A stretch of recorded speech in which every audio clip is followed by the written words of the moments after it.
Congratulations! You have successfully passed the interview for the PhD scholarship for the university. And now you can get ready for your visa process. जी हाँ, अगर आप भी उन students में से होना चाहते हैं जिन्होंने मेरे स्टूडेंट्स की तरह सक्सेसफुली पीएचडी का फुली फंडेड स्कॉलरशिप का इंटरव्यू पास किया, तो आपके लिए है ये वीडियो। आपने इस पूरी वीडियो को देखना है। इस वीडियो में मैं आपको उन तमाम क्वेश्चंस के बारे में बताऊंगी जो कि हम अपने पीएचडी के स्टूडेंट्स से पूछते हैं, कैंडिडेट से पूछते हैं जब वो हमारे पास इंटरव्यू के लिए आता है। इसके अलावा इस वीडियो के एंड में मैं आपको बताऊंगी कि अगर आपको कोई क्वेश्चन नहीं आता तो how you are going to handle that question to improve your chances to get the scholarship. At the same time मैंने आपको एंड में ये भी बताना है कि अगर आपके पास फुली फंडेड स्कॉलरशिप के लिए आपका इंटरव्यू आ जाता है और वो आपसे एंड में ये पूछते हैं कि do you have any question for us to answer, तो उसका आपने रिप्लाई कैसे करना है to improve your chances to get scholarship. मेरा नाम है doctor Shamaila Iram. I am one of the senior lecturers in the UK university and at the same time I am a programme leader of MSc data analytics. जी, ये है हमारे video का part number 5, जिसमें मैंने आपको ये बताना है, क्योंकि मैं पार्ट 4 पार्ट्स ऑलरेडी आपको दिखा चुकी हूँ, बता चुकी हूँ from the beginning until you have submitted your application form. अगर आपने वो वीडियोस नहीं देखी अभी तक तो प्लीज आप इस सीरीज को फॉलो करें। आप उन तमाम पिछली 4 वीडियोस को भी देख लीजिएगा जिसमें मैंने स्टेप बाय स्टेप प्रोसेस सारा डिटेल से समझाया है, how you are going to successfully submit your PhD application for a fully funded scholarship in UK. अब ये है उस सीरीज का पार्ट नंबर 5। जब आप अपनी पीएचडी की एप्लीकेशन सबमिट कर देते हैं उसके बाद आपको आती है इंटरव्यू के लिए कॉल। इस इंटरव्यू की 2 स्टेजेस होती हैं। Stage number 1, interview with your potential supervisors, and stage number 2 is interview with the interview panel. जो स्टेज नंबर 1 होती है that is the most important part of your interview, इसलिए कि वी एज अ सुपरवाइजर हम अपनी पूरी assessment करते हैं whether this student is eligible or whether this candidate is eligible for the PhD scholarship or not। हम लोगों ने इंटरव्यू के बाद अपनी एक सपोर्टिंग स्टेटमेंट बनाकर यूनिवर्सिटी को सेंड करनी होती है, जिसमें हम लोगों ने तमाम वो पॉइंट्स इलेबोरेट करने होते हैं कि why this student is a very good choice for a PhD scholarship for our university। ऐसा ही किया मैंने अपने स्टूडेंट्स के साथ जो कि सक्सेसफुली पाकिस्तान से पीएचडी करने आ चुके हैं मेरे पास for a fully funded scholarship programme. उनके जब मैंने इंटरव्यूज किए तो मैंने आपको बताना है कि मैंने उनसे क्या क्वेश्चंस किए। अब आपको मेरी स्क्रीन पे ये नजर आ रहा होगा कि जब यूनिवर्सिटी किसी भी स्टूडेंट की एप्लीकेशन को एक्सेप्ट कर लेती है, ठीक है, वो हमसे कांटेक्ट करती है कि this particular student want to be your potential student for the PhD, तो do you want to go ahead to interview that student. तो हम उस स्टूडेंट की एप्लीकेशन को देखते हैं और हम उसके बाद उस स्टूडेंट को इंटरव्यू के लिए कॉल करते हैं। जब हम स्टूडेंट को इंटरव्यू के लिए कॉल करते हैं तो हमारी यूनिवर्सिटी हमें this set of 5 areas provide करती है कि आपने जब इंटरव्यू कर लेना है तो इन 5 एरियाज को फिल करके हमें वो लेटर वापस भेजना है, ठीक है। अब ये क्या है एरियाज? हमने उनका एकेडमिक रिकॉर्ड भी चेक करना होता है, एप्टीट्यूड फॉर द रिसर्च वो भी देखनी होती है कि how interesting that person is to do a PhD with us. इसके अलावा हमने ये देखना होता है कि what is his understanding for the proposed project and what knowledge he has already gain and how motivated the person is to do that PhD। तो इन 5 areas को आंसर करने के लिए मैं क्या करती हूँ, मैं 5 कैटेगरीज 3 या 4-5 कैटेगरीज बना लेती हूँ कि मैंने इसके रेलिवेंट उनसे क्वेश्चन करना है।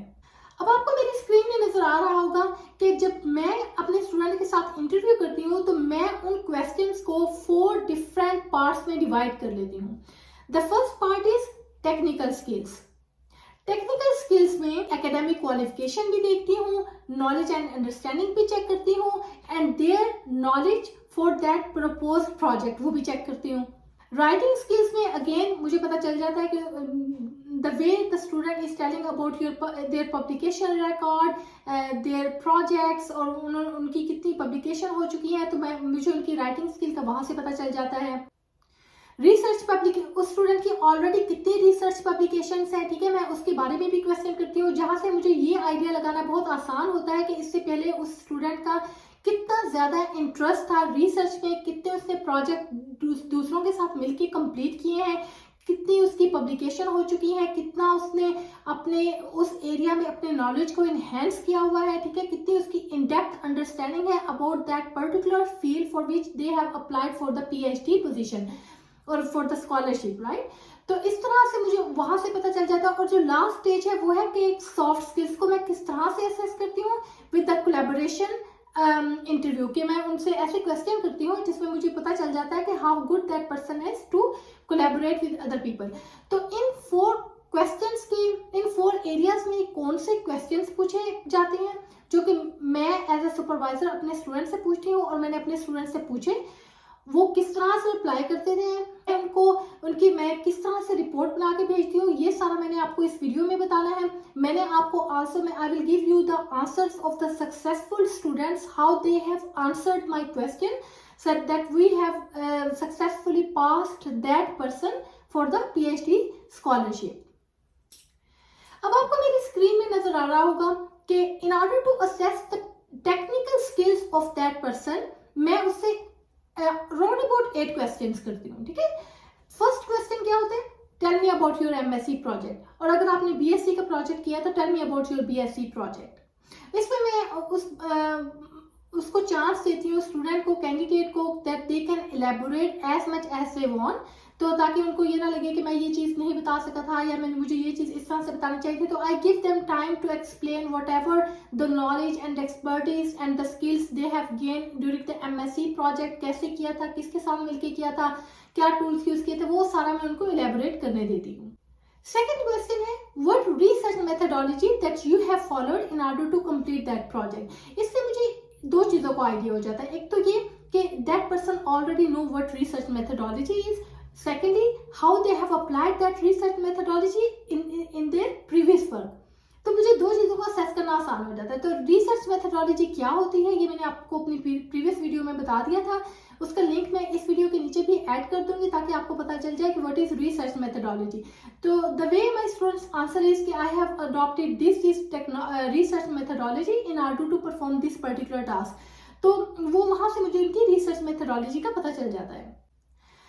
क्वेश्चन नंबर 3, मैं उनसे, क्योंकि मुझे टेक्निकल असेसमेंट करनी होती है, तो मैं उनसे ये जरूर पूछती हूँ कि what technical skills you have applied in your data set और in your project and what results you have gain, ठीक है। बीइंग अ कंप्यूटर साइंटिस्ट हमारे लिए बहुत जरूरी होता है कि एक स्टूडेंट जो है या एक कैंडिडेट जो है उसने कितना टेक्निकल उसका बैकग्राउंड है, कितना उसने ऑलरेडी प्रोजेक्ट पे टेक्निकली वर्क किया हुआ है, क्या उसकी आउटपुट थी, ठीक है। तो जो मोस्ट सक्सेसफुली जो स्टूडेंट मेरे पास आए हैं उन्होंने they have elaborated the whole MSc project, कि उन्होंने कौन से टेक्निकल क्वेश्चंस के किस तरह से आंसर दिए थे। इसके अलावा वो ये भी बताते हैं कि अगर उन्होंने कोई रिसर्च प्रोजेक्ट किसके साथ विद कोलैबोरेशन किया हुआ है उसमें उन्होंने कौन से टेक्निकल एस्पेक्ट को एड्रेस किया था, ठीक है, वो सारा उसमें अपनी डिटेल से बता देते हैं, ठीक है। वो इस पे अपनी प्रोग्रामिंग लैंग्वेज अगर कोई उन्होंने यूज किया है, कोई डाटा एनालिसिस की स्किल यूज की है, डाटा कलेक्शन की मेथोडोलॉजी को यूज किया, तो वो भी बता देते हैं। अगर ना बताएं तो मेरा जो नेक्स्ट क्वेश्चन होता है वो होता है which programming languages you have used to answer your research question, ठीक है। अगर स्टूडेंट ने पर्टिकुलरली नहीं बताया तो मैं उनसे ये क्वेश्चन करके उनको एक अपॉर्चुनिटी देती हूँ that they can elaborate which language, which tool they have used to answer their research questions of their MSc project. तो उसमें मुझे ये आइडिया हो जाता है कि how capable that person is to understand a particular technicalities of the project, ठीक है। इसमें मैं उनसे अगर वो देखिए, अगर वो प्रोजेक्ट मेरी फील्ड से रिलेटेड है, मुझे पता होगा उसमें कैसे काम होता है, कौन सी प्रोग्रामिंग लैंग्वेज यूज होती है, कौन सी लाइब्रेरीज यूज होती है, तो वो स्टूडेंट जब उसका आंसर दे रहा होता है तो मुझे आइडिया हो जाता है कि how in depth knowledge that person has for that particular programming language and for that particular libraries of that particular language, ठीक है। तो इसी तरह से अगर आपको भी क्वेश्चन आता है तो आपने इसके लिए ऑलरेडी प्रिपेयर कर चुके होना है कि मैंने कौन से टेक्निकल एस्पेक्ट्स पे काम किया, कौन सी प्रोग्रामिंग लैंग्वेज या कौन सा टूल यूज किया, किस तरह से मैंने उसकी कौन कौन से मैंने उस टूल के पार्ट्स यूज किए और किस तरह से मैंने उस प्रोजेक्ट को डिलीवर किया। अब यहाँ तक पूछने के बाद मैं जो नेक्स्ट क्वेश्चन पूछती हूँ वो ये है कि what is the output of the project and how it is beneficial for the end user. देखिए, आप कोई भी प्रोजेक्ट कर रहे हो, किसी के साथ भी मिलकर भी काम कर रहे हो, the most important thing who will be the beneficiary of your research work और योर प्रोजेक्ट। ठीक है, अगर उसका कोई बेनिफिशियरी नहीं है, आपने ऐसे ही कोई काम करे तो देखिए उसका कोई फायदा तो नहीं है ना टाइम वेस्ट करने का। तो the one of the most important aspect is you know that who will be the target users. तो मैं अपने स्टूडेंट्स को जो इंटरव्यू के लिए आए होते हैं, मैं उनसे ये जरूर पूछती हूँ कि what was the output of your project and how it is beneficial for the other people.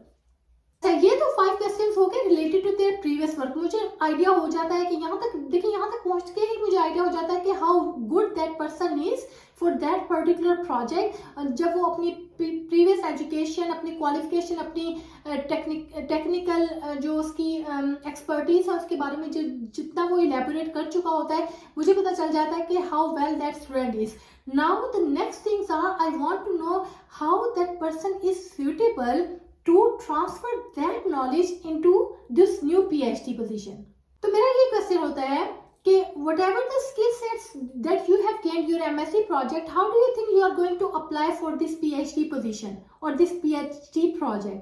तो उसमें मैं अपने स्टूडेंट को चांस दे देती हूँ, देखिए आपने हमेशा रेफर करना है क्योंकि मैंने पिछले प्रोजेक्ट में ये काम किया था, उसको मैं जो है ना वो किस तरह से अप्लाई कर सकता हूँ for the proposed project of the PhD और उसके क्या सिग्निफिकेंट आउटपुट्स निकल सकते हैं। इसके अलावा आई हैव अ प्लान कि इस पर्टिकुलर पार्ट को करने के लिए I would need to understand और लर्न मोर लैंग्वेजेस। और ऐसा है, मेरे कुछ स्टूडेंट्स ऐसे हैं जिन्होंने मुझे ऐसे ही आंसर किया था कि this particular part of the project will need further training और skills to apply on that part of the project. तो वो क्या है कि उनको कोई नई लैंग्वेज भी सीखना होगी, कोई उनको नया टूल सीखना होगा। They have successfully told me that how this project will be delivered by or that part of the project will be delivered by new tools और new expertise। तो वो अपने इस PhD के दौरान उस टूल को भी सीखेंगे ताकि उस प्रोजेक्ट को कंप्लीट किया जा सके। इसका मतलब यह है कि they already understand the technicalities of the project, what are the outputs and how they are going to apply those skills to get the output। तो उन्होंने ऑलरेडी वो अंडरस्टैंडिंग डेवलप की हुई है। अब इसमें जो क्वेश्चन नंबर 7 है वो उसमें अगेन मैं उनसे पूछ लूंगी कि अच्छा आपने प्रीवियसली तो इस रिसर्च मेथोडोलॉजी को फॉलो किया था, लेकिन इस प्रपोज प्रोजेक्ट के लिए what research methodologies you will follow, what techniques you will follow. तो उसमें मुझे ये पता चल जाता है कि सिर्फ एक रिसर्च मेथोडोलॉजी के अलावा भी उस शख्स ने, उस स्टूडेंट ने इसके they have an expanded knowledge about the research methodologies. तो वो मुझे 1 और 2 रिसर्च मेथोडोलॉजीज के बारे में यहाँ पे बता सकता है कि there are further more research methodologies that I can explore how we can follow those research methodologies to deliver this project. ठीक है, तो वो उसके बारे में वो भी बता सकता है कि डिफरेंट रिसर्च मेथोडोलॉजीज क्या हैं। जो लास्ट मेरा क्वेश्चन होता है जो कि टेक्निकल सेक्शन के अंदर है वो ये है कि what extra skills do you need in order to deliver this project. देखिए, ये 3 इयर्स का प्रोजेक्ट होता है, 3 to 4 इयर्स का प्रोजेक्ट होता है। इसमें ऐसा नहीं हो सकता कि आपको सारा कुछ ऑलरेडी पता हो। बहुत सारी चीज़ें जो है, बहुत सारे टूल्स जो हैं, बहुत सारी लैंग्वेजेस जो है, ये बहुत सारे जो आपकी टेक्निकल जो स्किल्स हैं वो आप ड्यूरिंग PhD सीखेंगे। ठीक है, तो इसमें भी आप अपने सुपरवाइजर को, पोटेंशियल सुपरवाइजर को ये बता सकते हैं कि in order to complete that particular part of the project I might need to learn this particular language because this language और this library or this tool has the potential to address this research question of our project। तो देखिए उससे जब वो link करना शुरू हो जाता है ना स्टूडेंट के, ये रिसर्च क्वेश्चन है, इसके लिए ये टूल चाहिए, इस तरह से आउटपुट आएगी, तो आपको ऑलरेडी उस स्टूडेंट की कैपेबिलिटीज को असेस करना आसान हो जाता है। आपको पता चल जाता है कि they know about the project. ठीक है, तो आपने जो टेक्निकल एस्पेक्ट है, ठीक है, उसको आपने बिल्कुल भी इग्नोर नहीं करना। मेरी आपको एडवाइस है कि आप इन 8 क्वेश्चंस के जो कि मैंने अपने स्क्रीन में आपको दिखा दिया, आपने इनको प्रॉपर तरीके से एड्रेस करना है। आपने इनके क्वेश्चंस लिख के रख लेने हैं ताकि आपको पता हो कि अगर इससे रेलिवेंट क्वेश्चन आ जाए तो मैंने उसका क्या आंसर करना है। अब आपको मेरी स्क्रीन नजर आ रही होगी। ठीक है, इसमें जब मैंने अपने स्टूडेंट का जिन्होंने सक्सेसफुली मेरे पास पीएचडी का प्रोजेक्ट विन किया for a fully funded scholarship, उन्होंने जो आंसर दिए, ठीक है, उसके रिप्लाई में मैंने अपनी यूनिवर्सिटी को टेक्निकल असेसमेंट के रिलेटेड जो भी फीडबैक दिया वो आपको मेरी स्क्रीन पे नजर आ रहा होगा। देखिए उसमें मैंने ये भी बताया कि I have asked this questions about their MSc projects. उसमें मैंने पूछा कि मैंने उनसे प्रोजेक्ट के बारे में डिटेल से पूछा। Student has given me satisfactory responses कि किस तरह से उन्होंने मेथडोलॉजी को यूज़ किया, अप्लाई किया। फिर हम लोगों ने ये भी पूछा कि हम लोगों ने जो प्रपोज प्रोजेक्ट है उसके ऊपर वो अपनी स्किल्स को किस तरह से अप्लाई करेंगे, उसके बारे में भी स्टूडेंट से सेटिस्फैक्टरी आंसर दिए। मेरे और मेरा जो कलीग जिन्होंने मेरे साथ इंटरव्यू किया, we are both satisfied with the answers of the student for this particular propose PhD project. तो यहाँ से आपको आइडिया हो जाएगा कि कितना इंपॉर्टेंट होता है टेक्निकल एस्पेक्ट के बारे में आपको पता होना किसी भी प्रपोज प्रोजेक्ट के बारे में। चलिए जनाब, अब आ जाते हैं हम अपने सेक्शन नंबर 2 की तरफ, जो कि मैंने आपको कहा था कि मैं अपने स्टूडेंट की राइटिंग स्किल्स को अंडरस्टैंड करने के लिए, उसकी कैपेबिलिटीज को देखने के लिए मेरे पास सेट ऑफ क्वेश्चंस होता है जिसमें मैं ये असेस करना चाहती हूँ कि how good that person is to write in writing.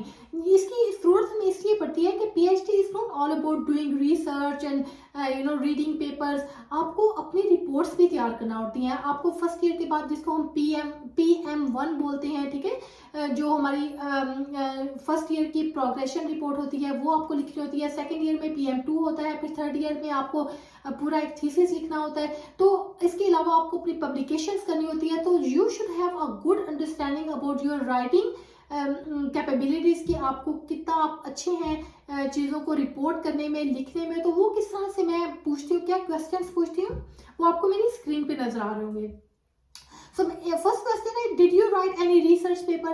ठीक है, उसमें अगर स्टूडेंट ने ऑलरेडी कोई रिसर्च पेपर लिखा हुआ है तो उसमें मुझे आइडिया हो जाएगा कि मैं उसको देख लूंगी, मुझे आइडिया हो जाएगा कि how good that person is to write a paper. Which journal you have published? यहाँ पे फिर मुझे आइडिया हो जाएगा कि ना सिर्फ उस स्टूडेंट ने लिखा है बल्कि उसको पब्लिश भी किया है। तो मैं ये जाके उस जर्नल के ऊपर भी देख सकती हूँ कि what's that student has already published. उसमें मुझे उसकी राइटिंग स्किल का भी पता चल जाएगा। उससे मुझे ये भी आइडिया हो जाएगा कि that person has already a good track record of publications. और अगर उस स्टूडेंट ने ऑलरेडी पब्लिश नहीं किया हुआ, लेकिन मतलब या फिर सबमिटेड किया हुआ, एक्सेप्ट हो चुका है, लेकिन अभी वो पब्लिश नहीं हुआ, तो मैं उनसे पूछ लेती हूँ, can I have a copy of that research paper that you have publish और योर एमएससी प्रोजेक्ट थीसिस। तो इन सारी चीज़ों से मेरे लिए आसान हो जाता है कि मैं ये अंडरस्टैंड करूँ कि how good that person is in terms of the writing skills.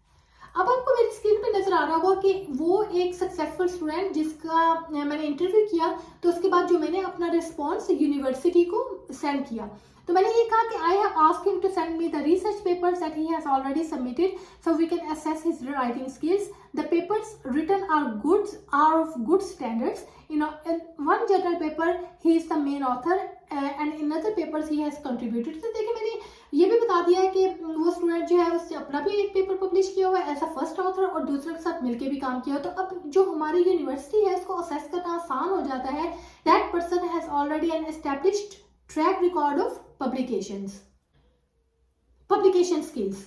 ये हमारी यूनिवर्सिटी या यूके या ऑल ओवर द वर्ल्ड किसी भी यूनिवर्सिटी को आप उठा के देख लें, one of the most important things for them is how good you are in publication. देखिए मेरे साथ बहुत सारे स्टूडेंट्स के ये क्वेश्चन आते हैं कि I did not have publish my work yet, तो मैं क्या करूँ? तो मैं उनको हमेशा कहती हूँ कि please publish your work. This is one of the proof कि आप ऑलरेडी पब्लिश कर चुके हैं अपने काम को। तो आपने अगर आप 6 मंथ या 1 ईयर का आप टाइम लगा के अपनी पब्लिकेशन कर लेते हैं तो that will enhance your chances to get the PhD scholarships. ठीक है, तो आपने अगर आपकी पब्लिकेशन नहीं है तो आप प्लीज आप अपनी पब्लिकेशन जरूर करें क्योंकि देखिए यूनिवर्सिटी थाउजेंड्स ऑफ डॉलर्स जो है वो स्टूडेंट को के ऊपर स्पेंड करना चाह रही है। तो at the end of the day उनको क्या चाहिए ताकि उनकी यूनिवर्सिटी को भी फायदा हो ना। ऐसा तो नहीं है वो कोई किसी को पैसे दे देता। तो उनकी यूनिवर्सिटी को क्या बेनिफिट होगा जब आप अपनी रिसर्च पब्लिकेशन दिखाएंगे कि you are good in publications, तो वो आपको जो है वो इंटरव्यू के लिए बुलाएंगे, क्योंकि उनको पता होगा अगर इससे ऑलरेडी पब्लिकेशन लिखी हुई है, की हुई है, तो ये हमारी यूनिवर्सिटी में भी आके पब्लिकेशन करेगा, जिससे हमारी यूनिवर्सिटी का जो रिसर्च का ट्रैक रिकॉर्ड है वो इंक्रीज होना शुरू हो जाएगा, हमारी जो है रिसर्च इंप्रूव होना शुरू हो जाएगी, हमारी यूनिवर्सिटी की रैंकिंग इंक्रीज होना शुरू हो जाएगी। तो इस तरह से आपकी यूनिवर्सिटी को फायदा होता है, और इस तरह से आपने ये बताना होता है कि how I can be a successful person or how I can be useful for your organization। ठीक है, तो publication is the most important aspect। तो इसमें जनाब अगेन मैं 2 to 3 questions जो है वो अपने कैंडिडेट से पूछती हूँ। इसमें आपको स्क्रीन पे नजर आ रहा होगा कि where did you publish your work, how would you know that which journal is relevant to your work and how many papers have you published। अब यहाँ पे देखिए एक और चीज मुझे पता चल जाती है, जब आप ये पूछते हैं ना कि how do you know that this which journal paper is good for your publications, उसमें ये पता चल जाता है कि इस बंदे ने, ये जो कैंडिडेट है, they already know the literature. ठीक है, they know the literature of their research field, कि बाकी लोगों ने कहाँ पे अपने जर्नल्स जो है वो पब्लिश किए हुए हैं। इसका मतलब है he has an idea about the existing work of other people and what other people have done in that particular domain। ठीक है, तो इस तरह से हम चीज़ों के अंदर से असेस करना शुरू कर देते हैं कि कितना मतलब कैंडिडेट कैपेबल है for doing that PhD in our university. तो इसमें भी आपको मेरा रिस्पॉन्स भी नजर आ रहा होगा कि मैं अपनी यूनिवर्सिटी को बता देती हूँ कि अगर उसने ऑलरेडी पब्लिश किया हुआ है, किस जर्नल में पब्लिश किया हुआ है, ठीक है, उस जर्नल की क्या स्ट्रेंथ है इन टर्म्स ऑफ इम्पैक्ट फैक्टर, तो वो भी मैं उनको बता देती हूँ। तो उनसे असेस करना आसान होता है कि अगर उन्होंने एक अच्छा इम्पैक्ट फैक्टर जर्नल के अंदर अपना रिसर्च पेपर पब्लिश किया है, that enhances their chances of getting scholarship significantly. ठीक है, तो वो एक ऐसी चीज़ है जिससे जो मेरे स्टूडेंट्स हैं जो ऑलरेडी मेरे साथ PhD कर रहे हैं, जिन्होंने फुली फंडेड ना सिर्फ स्कॉलरशिप लिया बल्कि स्टाइपेंड भी लिया, they already had a good track record of publications. तो मैंने अपनी यूनिवर्सिटी को दिखाया, मैंने कहा देखें जी ये पाकिस्तान से स्टूडेंट्स आ रहे हैं, लेकिन इनकी ऑलरेडी इतनी पब्लिकेशंस है और ये मेरे साथ मिलके more publications, we will do more publications, तो इससे हमारी यूनिवर्सिटी को क्या बेनिफिट होगा।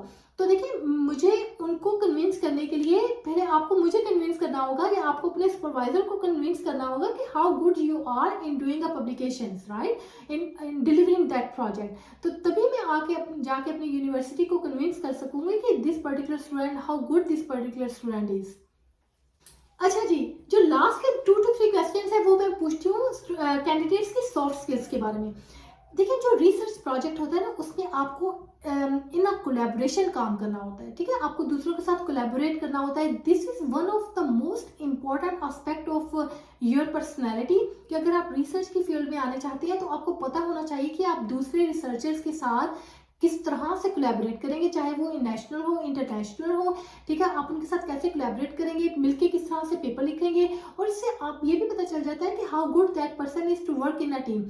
आप जितने भी स्किलफुल हो जाएं, आप जितने भी आप एक्सपर्ट हो जाएं, अगर आप टीम वर्किंग इन्वायरमेंट में काम नहीं कर सकते, you are not good for that organisation, for any organisation. इसलिए कि वहां पर आपको एज अ टीम काम करना होता है। ठीक है, तो अगर आपकी अब तक की ये जो टीम वर्किंग और कोलैबोरेशन की जो स्ट्रेंथ है वो वीक है, तो आपने इनके ऊपर पर्टिकुलरली फोकस करना है, आपने मिलकर दूसरों के साथ काम करना है। इससे मुझे ये पता चल जाएगा कि जो स्टूडेंट मेरी लैब में आ रहा है, ही और she will work with the other students. ठीक है, तो वो दूसरे स्टूडेंट्स के साथ मिलकर कितना काम करेगा। मुझे कैसे पता चल जाता है, ठीक है, वो मैं इन 3 चीजों को ये 3 क्वेश्चंस करती हूँ, जिसके बाद मुझे पता चल जाता है कि how good that person is to work in a team working environment. मैं आपसे पूछती हूँ कि did you work in collaboration with other researchers, what challenges have you faced during that collaboration and how will you grow your network of collaborations. ठीक है, इससे देखिए, मैं जब पर्टिकुलरली चैलेंजेस का पूछती हूँ ना, तो मुझे चैलेंज में इंटरेस्ट नहीं होता, मुझे इस चीज में इंटरेस्ट होता है कि how good that person is to overcome that challenge. इससे ये पता चल जाता है उसके बंदे की कितनी प्रॉब्लम सॉल्विंग उसकी स्किल्स हैं, वो कितना अच्छा है प्रॉब्लम्स को सॉल्व करने के लिए, वो टीम वर्किंग एनवायरनमेंट के लिए कितना अच्छा है। स्क्रीन पे नजर आ रहा होगा कि जब मेरे स्टूडेंट ने जो है वो इंटरव्यू दिया, तो मैंने उससे क्या पूछा और उसने जब जवाब दिया, तो मैंने अपनी यूनिवर्सिटी को बताया कि he has a good collaboration of network, national भी इंटरनेशनल भी। तो उसका हमें क्या फायदा होगा कि हमारा नेटवर्क ग्रो करेगा, कोलैबोरेशन का, हमारी रिसर्च ग्रो करेगी, हमारा इम्पैक्ट हमारी रिसर्च का इंक्रीज होगा। तो ये हमारी यूनिवर्सिटी को इस स्टूडेंट को लेने का फायदा होगा। तो जनाब एंड में मैं अपनी रिपोर्ट बना के भेज देती हूँ कि this person is very competent in terms of delivering that project and this will be the benefits to get that PhD student to work in our department और इन अवर यूनिवर्सिटी। तो जब मैं अपना ये पर्सनल स्टेटमेंट अपनी university को भेज देती हूँ तो उसके बाद आती है जनाब stage number 2। Stage number 2, interview with the interview panel. ठीक है, इस वाले इंटरव्यू में अब मैं नहीं बैठूंगी क्योंकि मैं एक काइंड ऑफ बेनिफिशियरी हूँ इस एक प्रोजेक्ट की, इस एक स्टूडेंट की, कि मतलब वो असेस करेंगे क्योंकि मैं असेस कर चुकी हूँ। ठीक है, अब वो असेस करेंगे कि whether that person is good for the university और नॉट। ठीक है, क्योंकि यूनिवर्सिटी उसके ऊपर a lot of money they are going to spend on that person. तो अब उनकी जजमेंट की बारी है कि जो मैंने लिखा है इधर that person is really fulfilling those criterias और नॉट। लेकिन मैं आपको बता दूं कि इस जगह पे जब आप यहाँ पे पहुंच जाते हैं तो मेरी जो पर्सनल स्टेटमेंट है, जो आपके सुपरवाइजर की पर्सनल स्टेटमेंट है, that has a significant contribution towards the success of the applicant. ठीक है, तो जो फर्स्ट आपका इंटरव्यू है उसको आपने इग्नोर नहीं करना, उसको आपने अच्छी तरह से प्रिपेयर करना है। यहाँ पे जनाब आपके पास जो इंटरव्यू पैनल होता है उसमें 4 to 5 इंडिविजुअल्स होते हैं। ठीक है, वो आपसे आपकी जो जितने मैं ऑलरेडी क्वेश्चन कर चुकी हूँ उनसे रिलेटेड आपसे क्वेश्चन करेंगे। इसके अलावा वो आपसे डिफरेंट क्वेश्चंस भी कर सकते हैं। आपको मेरी स्क्रीन पे नजर आ रहा होगा कि कुछ तो बड़े टिपिकल से क्वेश्चन है, जैसे tell me about yourself, why you are interested in that PhD, what are your future aspirations। तो अगर आप सारी चीज़ों को रिसर्च से लिंक करते चले जाएंगे कि मतलब after completing my PhD I would like to do post doctorate study, उसमें मैं अपनी रिसर्च को फर्दर एक्सपेंड करूंगा, या मैं एज अ लेक्चर पोजीशन जाना चाहूँगा जिसमें एज एन इंडिपेंडेंट रिसर्चर भी काम कर सकूँ। तो देखिए इससे एक आइडिया हो जाएगा कि he has a future plan और that person has a future plan. ठीक है, तो इस तरह से वो आपसे क्वेश्चन पूछेंगे, इस तरह से आपने उनके रिप्लाई करने हैं। अच्छा, तो जनाब मैंने आपसे वादा किया था कि मैं आपको जरूर बताऊंगी एंड में कि वो कौन से ऐसा टर्निंग पॉइंट है जहां से आप अपनी जो, अगर आपको 50% भी सिलेक्शन हो चुकी है तो वहां that will increase your chance from 50% to 80 to 90% at that stage. वो है, do you have any question that you want to ask us? Now it's your turn. You should be very smart and intelligent to ask the right question. ठीक है, आपने ऐसा question पूछना है, जैसे आपको मेरी स्क्रीन पे नजर आ रहा होगा कि ऐसा क्वेश्चन पूछना है that shows your interest in that particular PhD। उसमें आप ये भी पूछ सकते हैं, do you have any induction programme for the new covers और द न्यू स्टूडेंट्स। ठीक है, ऐसा भी हो सकता है। फिर उसके अलावा आप पूछ सकते हैं, do you have any training facilities if a student want to expand their knowledge and expertise in a research area, do you provide any training to the new students. तो देखिए इससे ये पता चलना शुरू हो गया है कि student has interest and they want to improve their knowledge. तो आपने इस किस्म के क्वेश्चन करने हैं ताकि आपका इंटरेस्ट शो हो PhD स्कॉलरशिप के अंदर। चलिए जनाब, इस वीडियो के शुरू में मैंने आपसे वादा किया था कि मैं आपको एंड में ये बताऊंगी कि अगर आपको क्वेश्चन नहीं आता तो आपने क्या करना है और क्या नहीं करना। ठीक है, अगर आपको क्वेश्चन नहीं आता ना, be honest, be honest, we don't know about that particular question. ठीक है, मैं हर फॉर्मूला तो नहीं हूँ। ठीक है, मुझे पूरी दुनिया का नॉलेज तो नहीं है ना। ठीक है, अगर आपको एक चीज़ का पता है जरूरी तो नहीं वो मुझे भी पता हो। तो आप be honest, that's the first thing you can do. आप ये कह सकते हैं कि I do not have much knowledge and understanding in that particular domain. However, as you can see from my previous track record, I am a very good learner. I learn very quickly about a particular topic or domain. So if I get the opportunity, I will definitely go and learn about that particular topic. तो इस तरह से आप इसको address कर सकते हैं कि you are a good learner, you quickly learn new things। ठीक है, तो आप इसका क्वेश्चन का आंसर जो है वो फाइंड आउट कर लेंगे। तो इससे देखिए ये इंप्रेशन भी चला जाता है कि that person is honest with them. और जो आपने नहीं करना, वो क्या नहीं करना, try to find a guess answer for that.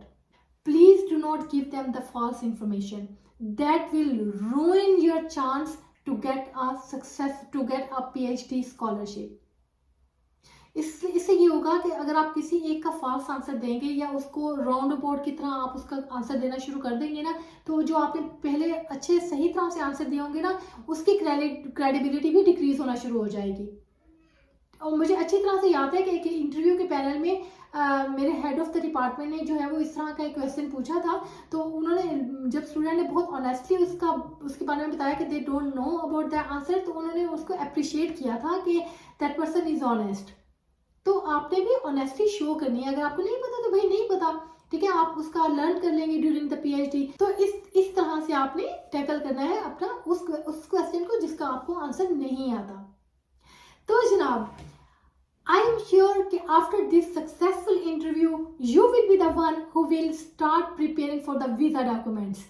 मेरी अगली वीडियो में मैं आपको ये बताऊंगी कि जब आपको सक्सेसफुल न्यूज़ आ जाती है that you are being selected for that particular post or for the PhD scholarship, तो उसके बाद आपने अपना वीज़ा किस तरह से अप्लाई करना है, आपको कौन कौन से डॉक्यूमेंट्स की ज़रूरत होगी, आपको कौन सी डॉक्यूमेंट्स अटैच करके भेजना पड़ेंगे, उसके अलावा आपने कैसे यूके आ जाना है जहाज़ के ऊपर बैठ के।